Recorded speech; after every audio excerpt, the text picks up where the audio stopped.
Ngayon yung inilaan na seremonya para dun sa kampilan. Ito gumagawa ng inangkawan. Wala nang inampuan ngayon. Inangkawan na lang. So dyan ilalagay yung baboy.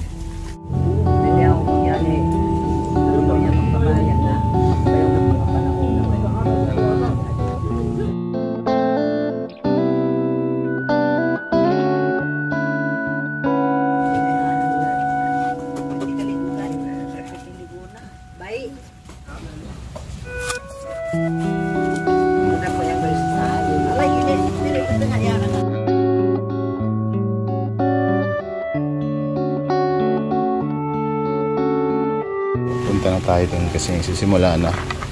Dalhin ko na tong kampilan tsaka yung Chris.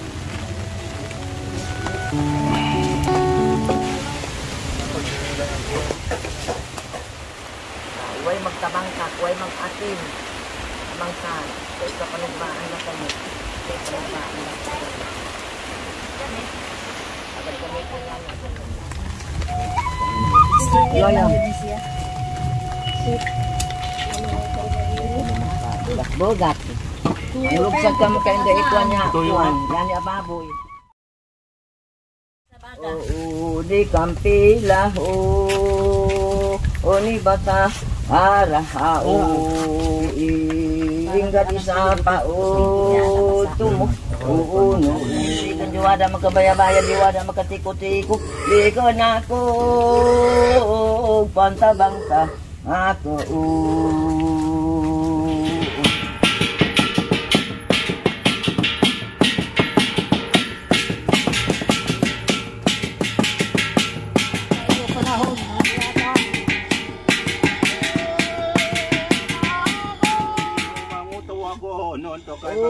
Madagi mayan sa tawagonan.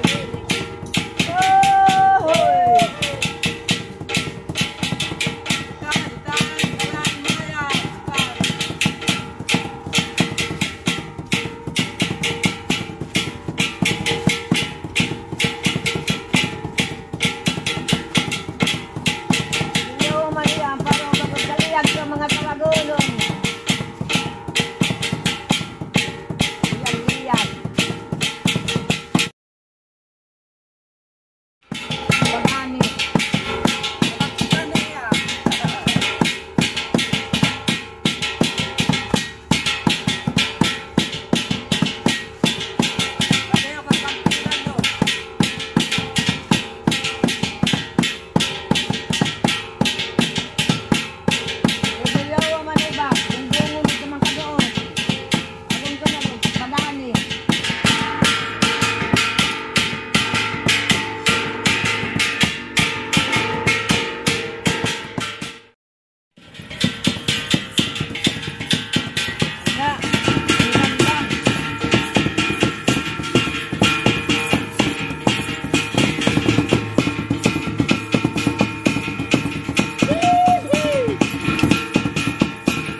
At ayun na nga, dyan nagtatapos ang pagsasagrado sa Kampilan at ng Kris. So niluto na yung baboy na kakainin rin namin. And pagkatapos ng lahat ng yon, umuwi na kami. Pero sabi ni PBM, ayon sa pagdiwata, gustong ipaiwan ng mga diwata at ng mga tagbanwa yung tambol o yung gimba at yung agong. Kasi mamayang gabi, sila lang daw ang magtutugtugan at magsasayawan. Kaya umuwi kami nila PBM nang hindi namin dala ang mga musical instrument.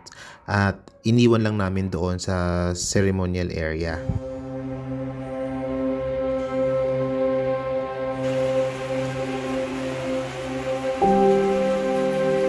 Lumindol kasi, tapos sobrang lakas. Tapos yung sunod-sunod na aftershock, hindi na rin kami natulog kasi parang walang tigil hanggang ngayon. Tuloy-tuloy yung vibration ng ground, hindi tumitigil. So lumabas kami ulit kasi may aftershock na naman. Malakas na mga aftershocks dito. So kami sa likod kasi para mabilis.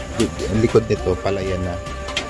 So dyan palayan na. Lumabas kami kanina dyan pero bumalik ulit kami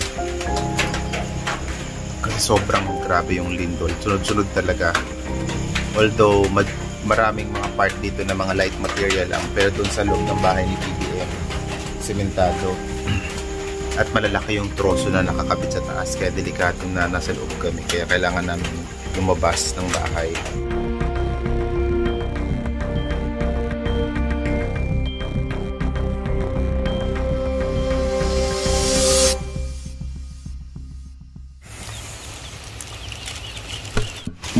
Nag-harvest ng lumbayan. So i-harvest yan. Medyo mahirap siya i-harvest kasi kailangan mo talagang kukayin. Medyo matigas yung mga yan.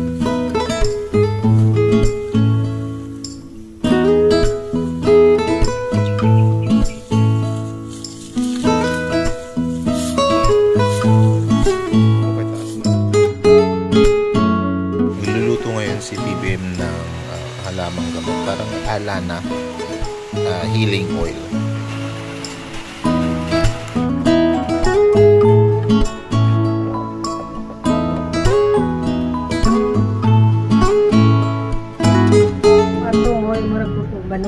Kani?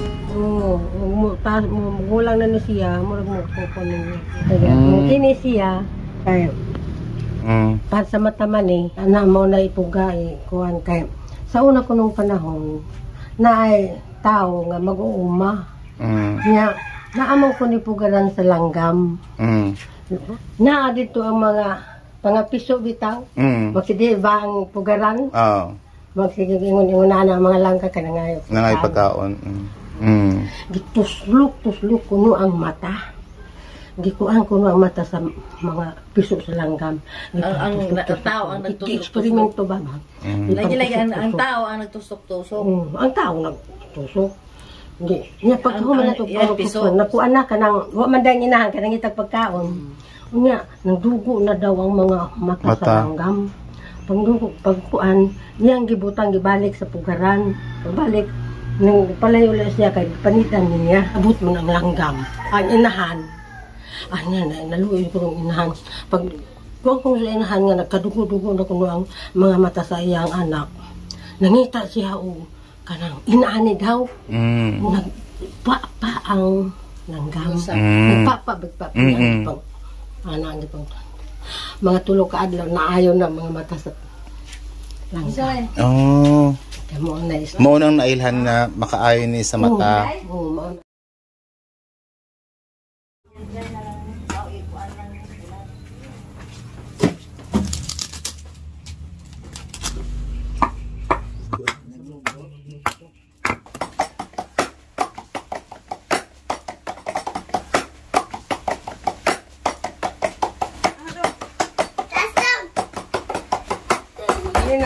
Iba na pod, nain na pod. Nain na pod hawak.